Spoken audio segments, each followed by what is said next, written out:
শান্তি ও সম্প্রীতির বার্তা নিয়ে প্রতিকূল আবহাওয়ার মধ্যেও শিলচর কলেজ রোডের টিকর বস্তি হাজি ফেছাই মিয়া ঈদগাহে পবিত্র ঈদুল আজহার নামাজ আদায় করেছেন প্রায় ৩,০০০ মুসল্লি। বৃহস্পতিবার সকাল ৮টায় ঈদগাহে নামাজ পরিচালনা করেন মাওলানা মাকবুল হোসেন সাহেবে। এদিন সাত সকালেই গোসল সেরে নতুন পোশাক পরে ইসলাম ধর্মাবলম্বীরা জমায়েত হন পবিত্র নামাজ আদায়ের জন্য। নামাজ শেষে একে অপরের সঙ্গে কোলাকুলি ও শুভেচ্ছা বিনিময় করেন। খুশিতে মেতে ওঠেন ছোট বড় সকলে। প্রতিকূল আবহাওয়া সত্ত্বেও ধর্মপ্রাণ মুসলমানদের উপচে পড়া উপস্থিতি ছিল চোখে পড়ার মতো। ঈদের এই আনন্দঘন পরিবেশ গোটা এলাকায় ছড়িয়ে পড়ে।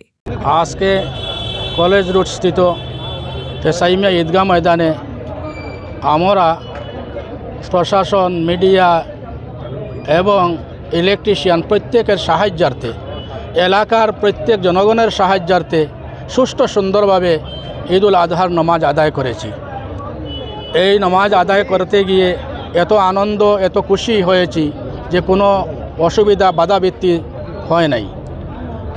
পরিশেষে আমাকে জানানো হয়েছে যে মুখ্যমন্ত্রী সাহেব আমাদেরকে শুভেচ্ছা জানিয়েছেন এবং তিনি আমাদেরকে শুকরিয়া আদায় করেছেন। আমিও গোটা জাতির পক্ষ থেকে মুখ্যমন্ত্রী জনাবকে শুকরিয়া আদায় করছি, তিনি যে আমাদের প্রশংসা করেছেন।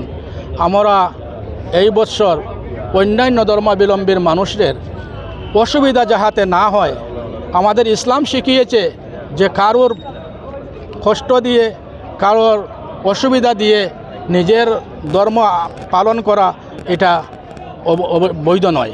তাই আমরা এই বছর গরু কোরবানি থেকে বিরত হয়ে আমরা প্রত্যেকে বকরি কোরবানি করছি এবং আমি এই ঈদগাহ ময়দান থেকে একটি আরজ করব সরকারকে, যাহাতে সেই গরুকে তৃতীয় পশু হিসাবে স্বীকৃতি দেওয়ার জন্য। আজ আমরা প্রতি বৎসরের ন্যায় ঈদুল আজহার নামাজ আদায় করেছি এই ময়দানে।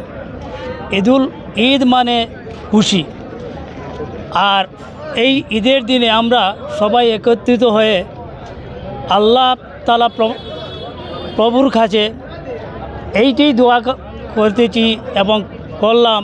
আমাদের ইমাম সাহেব মাওলানা মাকবুল হোসেন সাহেব আমাদের ঈদের নামাজ আদায় করেছেন। আমাদের একটি কথা, দেশ ও জাতির জন্য দোয়া করা এবং সমস্ত ধর্মাবলম্বী মানুষ যাতে আমরা এই দেশে একত্রিত হয়ে বাস করতে পারি, এটাই আমাদের কাম্য। আমি আমাদের এই ঈদগাহ কমিটির পক্ষ থেকে আসাম সরকারকে ধন্যবাদ দিতে চাই যে আসাম সরকার যে নিয়ম আমাদেরকে দিয়েছেন, আমরা সেই নিয়ম মেনে এবার আমরা গরু কোরবানি থেকে বিরত থেকেছি এবং থাকব। আমরা যে কোনো একটি জন্তু আমরা কোরবানি দিলেই চলে, সেই হিসাবে আমরা এবার সবাই মিলে, এতদ অঞ্চলের সবাই মিলে বকরি কোরবানি করছি এবং আমরা যাতে সবাই হিন্দু মুসলিম সবাই মিলে সৌহার্দ্য ভ্রাতৃত্ব বজায় রাখতে পারি, এই আমাদের কাম্য। আজকে এখানে আমার হিসাব মতো তো ৩,০০০ লোক হবে। এখানে প্রতিকূল আবহাওয়ার জন্য অল্প মানুষ কম হতে পারে, কিন্তু যথেষ্ট লোকের আগমন হয়েছে।